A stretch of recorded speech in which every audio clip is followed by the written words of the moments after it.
It's great to be here. I'm really excited to share with you the work that we're doing on home robots and artificial intelligence. And what I'd like to do today is share with you a path that we see to mass adoption of robots in the home. So you probably might ask, why do we even want robots in the home? And we very much believe that robotics is not something that should be, confined to government or business or even healthcare, but rather, robots, as these technologies continue to develop, as costs come down, that robotics and AI will really be able to help people in their homes, in their everyday lives. And the thing that we're really excited about at Anki is taking a lot of the very sophisticated science of robotics and AI and refining it and into a form that it can be scalable and can really apply to millions of people. So you already see a battle for AI in the home taking place with virtual assistants. So you probably all have seen Amazon Alexa or Google Home Assistant.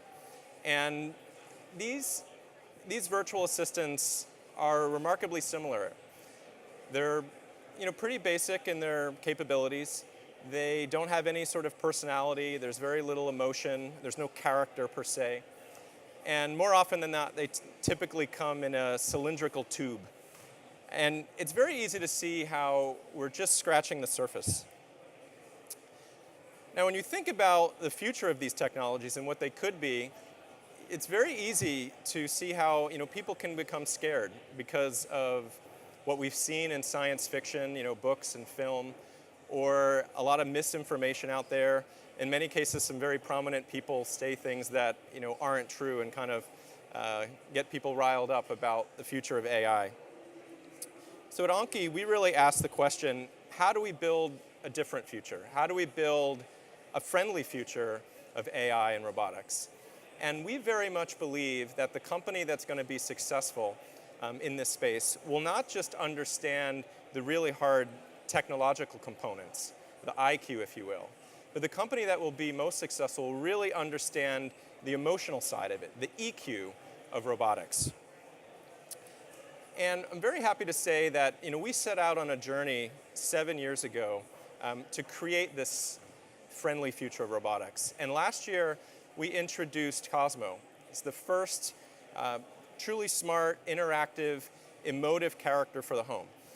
Cosmo can play games with your kids, he can entertain your pets, and it's also an incredibly powerful robotics platform that lots of universities and schools around the world are building robotics applications on. They're using it for STEM education, which is a very big part of new curriculums here in the UK as well as the United States. And Cosmo started out from pretty humble beginnings. This was literally one of our very first prototypes years and years ago, just a webcam and some staplers. And since then, we started as 3 PhD students and an idea, and we've grown to a company now of over 200 people and have shipped millions of robots around the world. And if you haven't seen Cosmo, let me just show you a quick clip that'll give you an idea. Hopefully you'll be able to hear the audio here.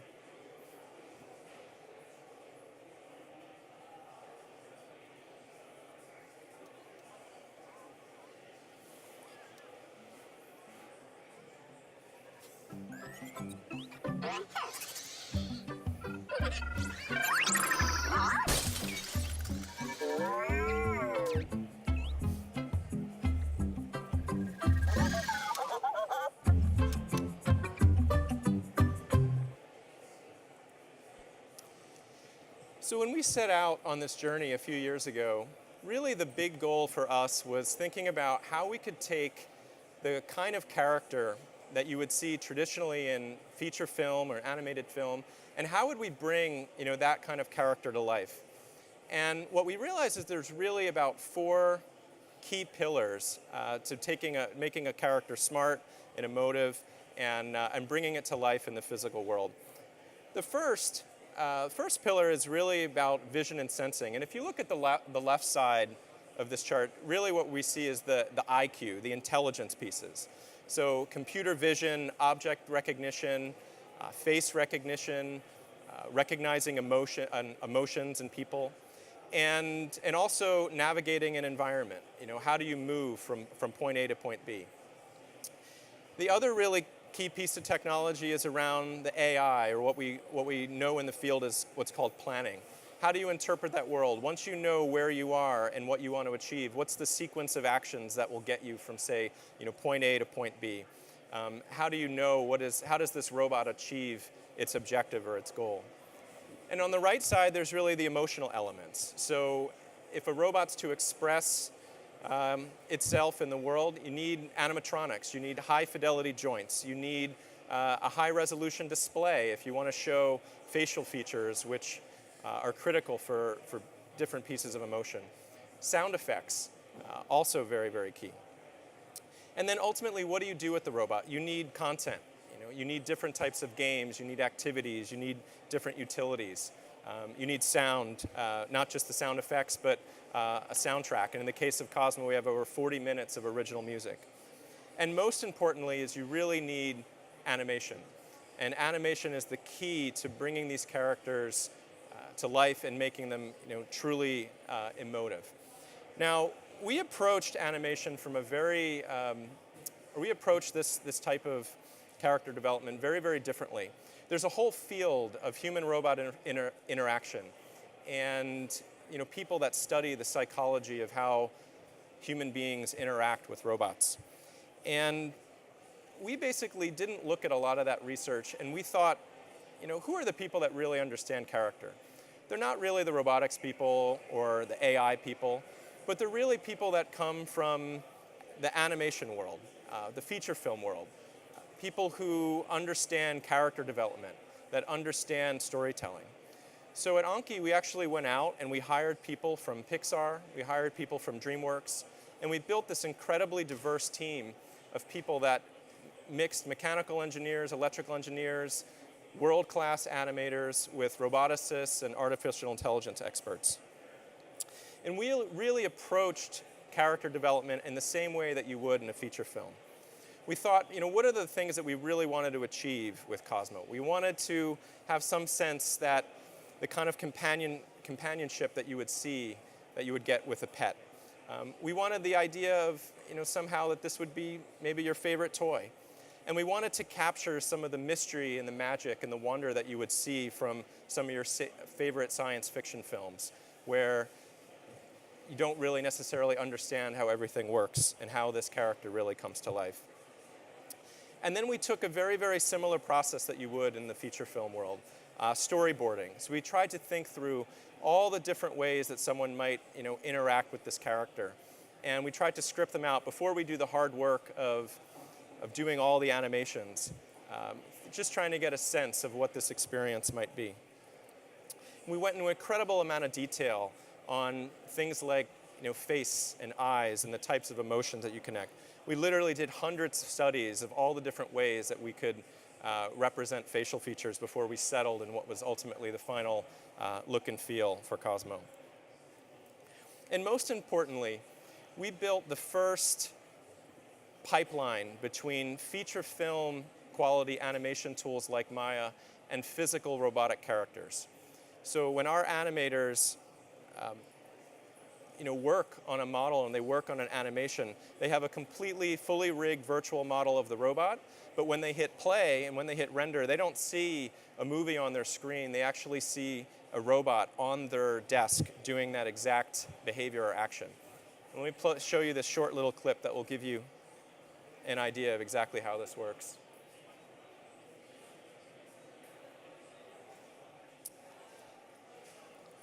And this is a really incredibly powerful tool for us because a lot of emotion really comes from the nuance that you get from these types of tools. Let me show you a few other clips that will give you show you the level of detail that we get in the subtlety that we get in this character.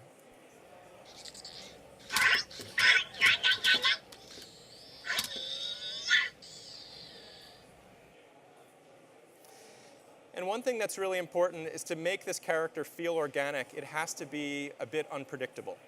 and you don't necessarily want to know ahead of time exactly what the motion is, but you want to have different types of variations, or what we call alts, so that the character can display behavior in slightly different ways. So let me show you a few other clips of a similar type of behavior.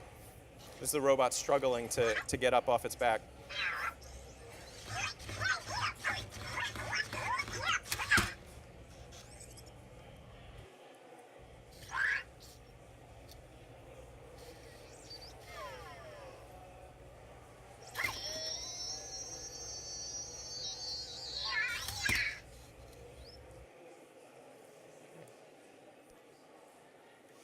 And I'll show you just a short clip here of how our animators typically will combine storyboards, small animation tests, along with physically animating the character to just give a sense of overall experience.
Is your name Cosmo? Are you sure?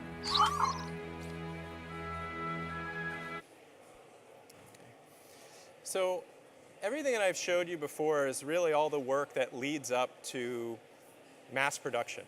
And one part of the challenge is obviously all the development, all of the programming, all of the animation, everything leading up. But a huge second part of the challenge is really, how do you scale this? How do you produce it in a form that is mass producible, that you can replicate with high quality, with low failure rate, hundreds or millions of times? And let me give you just a little bit of a behind the scenes look at some of the work. Cosmo has over 300 mechanical parts, and the mechatronics itself have multiple motors, multiple gears, multiple drivetrains, incredible amount of complexity on the mechanical engineering side. Over 2 million lines of code, over 1,000 animations. Actually, I think that's probably closer to 2,000 now. Over 40 minutes of original music, and once we get to the factory, there's over 200 different assembly steps. So literally hundreds of people work on this just to make a single unit. And then to scale that to millions of units, hopefully you get an idea of the kind of complexity involved in mass production. Now, Cosmo is really the first instantiation of this character platform that we've been building. All of the building blocks that you would need to have smart, intelligent, emotive robotic characters in the home. Everything on the manufacturing and side of things. So how do you make things high volume, low field failure rate? All of the mechatronics. SLAM is what we call simultaneous localization and mapping. Really think about how does a robot navigate inside of environment. All of the character pieces, the emotion engine, and all of the tools that we just showed you. Perception, object recognition, face recognition, deep learning, all of the interface. One of the big things we're working on right now is voice and natural language processing to make it much more natural for communicating with the robot. And then a big part is really the connection to the cloud and thinking about the security and the privacy. If we're going to have a robot in the home that has all these different sensors on it, the robot, you need to be able to trust that robot. So security is an incredibly vital component of everything we're doing. And really taking all of those tools, taking that platform together, and continuing to evolve robotics towards a goal of having a robot in every home. That's a big piece of what we're doing. And I think this is going to be a very, very exciting year for the field. There's 3 things that we're going to see this year. I think the first is really the first robots that are always on, that can live in your home 24/7, that can recharge themselves. The second is robots that are not just about entertainment or companionship, but robots that start to blend elements of this virtual assistant type of technology. So we can have robots that are doing things that are more utilitarian. And the third thing is really about continuing to evolve this character platform. So we have truly emotive characters that can understand and display emotion in a rich way, such that we can literally love and trust these robots and welcome them into our homes, and they can really be parts of the family. So one last bit I'll leave you with is this is a little sketch that our animation team threw together that will really give you a sense of a very different type of emotion and kind of give you an idea of where we're headed and the types of character depth that you'll start to see.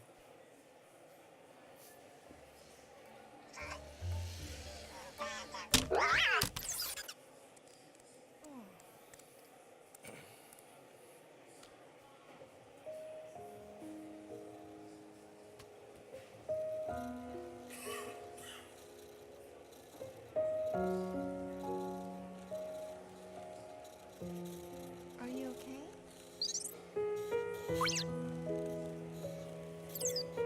You wanna play?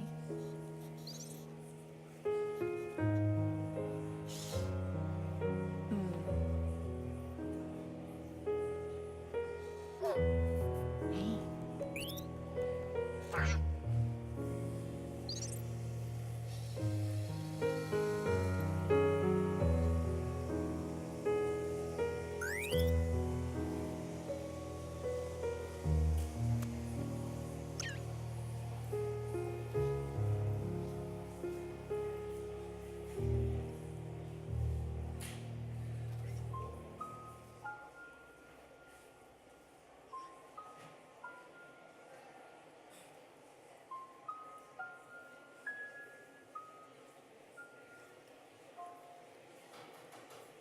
Anyway, thank you very much. It's great to be here.